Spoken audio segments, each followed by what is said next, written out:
In world news tonight, 13 people are dead after a gas explosion at a coal mine in the Czech Republic, the worst mining disaster in the country in almost 3 decades. It happened at a state-run mine near the border with Poland. It's believed a gas explosion more than 800 meters underground devastated areas of the mine. Recovery efforts had to be abandoned because of conditions in the mine shaft. Most of the dead were Polish workers. Poland has declared Sunday a day of mourning. Peace and concord to the Queen and all the people of the world. Amen. Wreaths and prayers today in the Scottish town of Lockerbie, marking the 30th anniversary of the bombing of a Pan Am jumbo jet that killed 270 people. The jet exploded over Lockerbie en route from London to New York on December 21st, 1988. All 259 people on board were killed. Another 11 people were killed on the ground. It is the deadliest ever militant attack in Britain.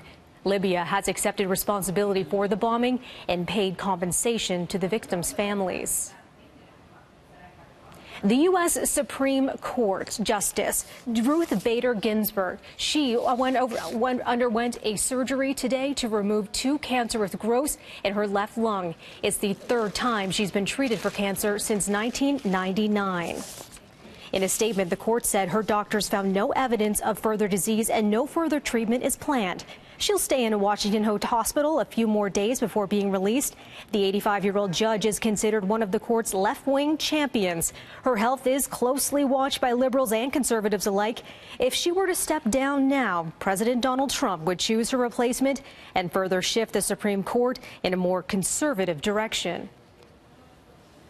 It's possible that we'll have a shutdown. I would say the chances are probably very good. A wild wrap-up to the year in Washington, with Donald Trump threatening a government shutdown hours before a midnight deadline Eastern that would see funding dry up for about a quarter of the federal government, leaving hundreds of thousands of workers without paychecks over the holidays. We're totally prepared for a very long shutdown.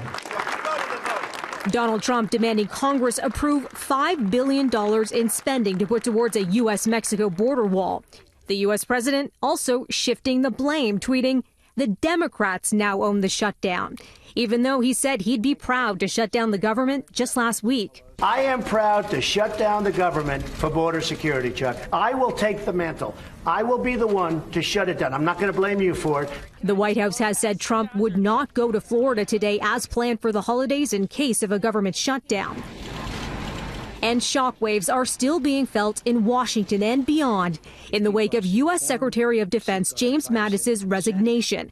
While Trump described the departure as a retirement, Mattis's letter of resignation paints another picture, writing to the president in part, "Because you have the right to have a Secretary of Defense whose views are better aligned with yours on these and other subjects, I believe it is right for me to step down from my position." The resignation after Trump said he was withdrawing U.S. troops from Syria, claiming ISIS has been defeated, a move it's believed Mattis opposed and was reportedly announced without consulting allies, including Canada. And the U.S. presence in Afghanistan is expected to be slashed in half. Politicians from both parties expressing shock over Mattis's departure. Republican Senator Marco Rubio tweeting, "Just read General Mattis's resignation letter. It makes it abundantly clear that we are headed towards a series of grave policy errors, which will endanger our nation, damage our alliances, and empower our adversaries." Democratic Senator Mark Warner posting in part, "This is scary. Secretary Mattis has been an island of stability amidst the chaos of the Trump administration." As for the pullout from Syria, France's defense minister calling it an extremely grave decision today. And one person said to be praising the withdrawal is Russian President Vladimir Putin. The idea that Putin is happy about this is ridiculous. He's not. This puts a greater emphasis and makes them have to actually step up and do something and do more in the region. It puts them at a greater risk. General Mattis, by the way, set to leave the job in February.